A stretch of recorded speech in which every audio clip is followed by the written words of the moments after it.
Yo, this is Abe Hall with Intergalactic Boxing. Let's talk Tyson Fury versus Deontay Wilder 3. But first, jab that like button, subscribe, do whatever you can to support this channel.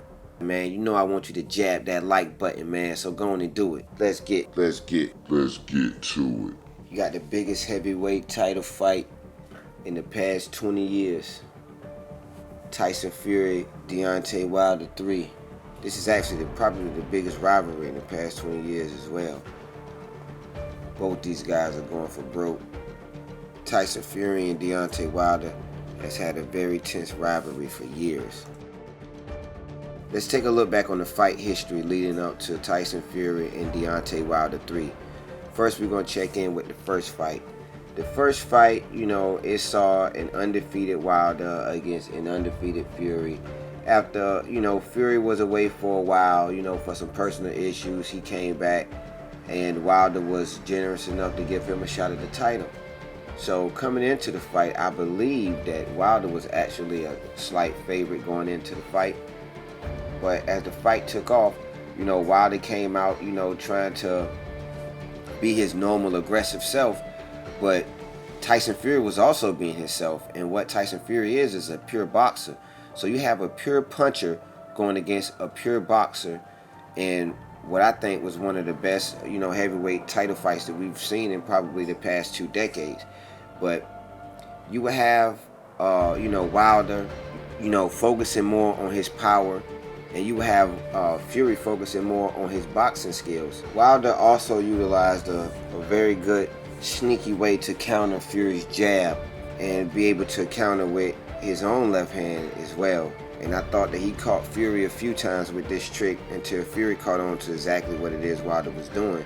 And then he kind of turned it on Wilder, where he actually countered his counter. The middle round saw Fury beating Wilder to the punch a lot more and, getting off first. Even though Wilder was still in the game and still only 1 punch away, Fury was actually being able to start to take control of the fight in a sense. And it kind of forced Wilder to be more aggressive. And he started trying to set up, a jab followed by a right hand and a left hook. For a while, Fury was actually getting away from this combination. But that did not deter Wilder because he kept coming forward and kept trying to land that same combination. The jab, the right hand, followed by a left hook to clean it up. But a lot of times, he would come up short. Maybe Fury would block a few punches, or Fury would actually just get out of the way. But it came to the point where he actually caught Fury with that combination and put him down. And actually that was also the combination he caught him with as well in the 12th.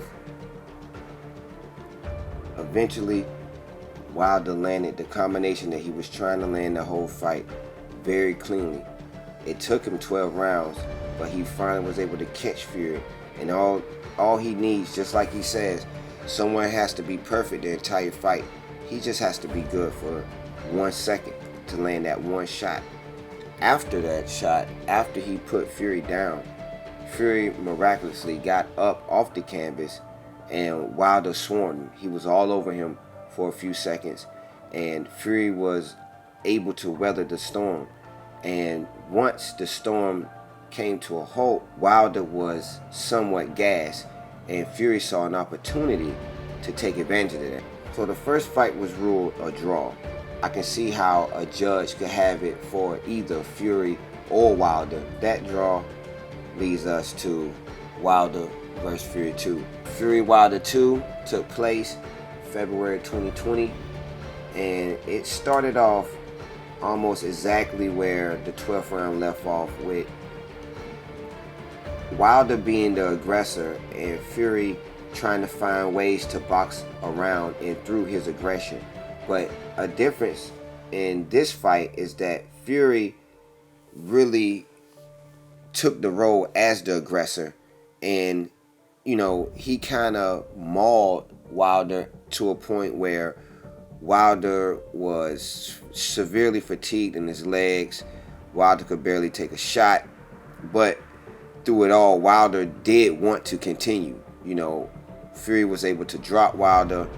It almost felt like it almost seemed like Wilder's equilibrium was totally off. It was just something just off about him. There was, accusations of cheating and, all this other stuff. I'm not even going to get into all that. I'm talking about what actually happened, in the ring, as far as the action goes. It just didn't seem like he was there all the way. And Fury pretty much, he kind of told everyone before the fight that he was going to try to walk through Wilder. And by him actually doing what he said he was going to do, he made a bigger statement with the win.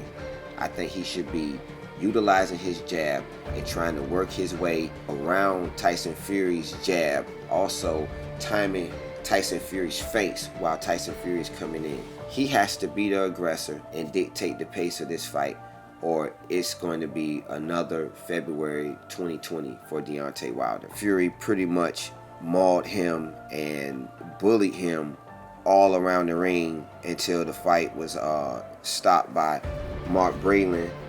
And Fury, he did his thing in that fight, and Wilder literally wanted to go out on his shield. And him and Breland had an exchange in the ring, and subsequently Breland was fired from the camp. But Fury won the second fight. In Fury's eyes, he has already won 2 fights. But, from a technical standpoint, it is 1 draw and 1 win for Fury. Now that Anthony Joshua is out of the picture because of his loss to Usyk, Fury has no choice but to set his sights on Wilder. And that sets up a 3rd fight with Wilder. There was a little bit of mediation that was going on, with a judge who ruled that Fury did have to fight Wilder. And so legally, that's what led up to the 3rd fight. Tyson Fury is continuing his tutelage under Sugar Hill in the Kronk Gym, and Deontay Wilder is going with a new trainer in a former foe in Malik Scott. So he's going to bring an entirely different look to the game. Both these guys are going for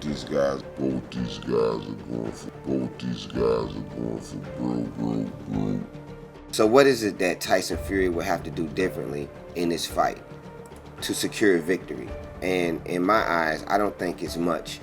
If he sticks to the game plan that he has, and given that there's no significant changes in Wilder's game plan or approach to the fight, then Fury should have an easy win over Wilder. But I think it should be calculated aggression. He outboxed Wilder, in certain spots. What would Deontay Wilder have to do differently to win this fight? I would personally say that he has to really take the fight directly to Fury and not back down, not 1 inch. He should definitely utilize his jab and work behind his jab. I also think that Deontay Wilder should do a better job at cutting off the ring.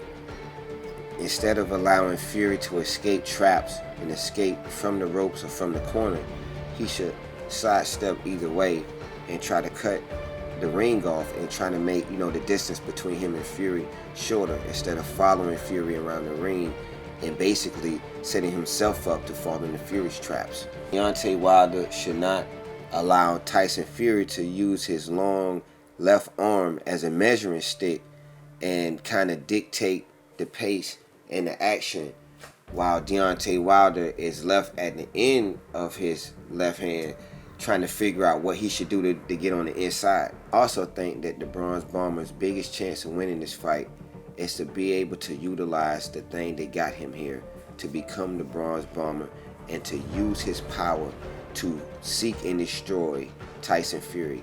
So who's going to win this upcoming fight? If things remain the same and nothing changes, and you have the same Deontay Wilder and Tyson Fury that fought in February of 2020, then you're going to have the same outcome. I believe that Deontay Wilder is going to have to make more adjustments than Tyson Fury, but Fury is going to have to be able to sustain what he was able to do in the previous fight throughout this fight. It should be Tyson Fury, but I would not count out Deontay Wilder bringing something different to the table. Will Deontay Wilder be able to recapture lightning in the bottom and put Tyson Fury down again, but this time for good? Or would Tyson Fury just simply outclass Deontay Wilder like he did in the second fight in February 2020? So who's going to end up victorious in Las Vegas on October 9th? We're just going to have to tune in and watch the fireworks, baby. This is Abe Hall with Intergalactic Boxing. Like and subscribe, and I'll see you next round.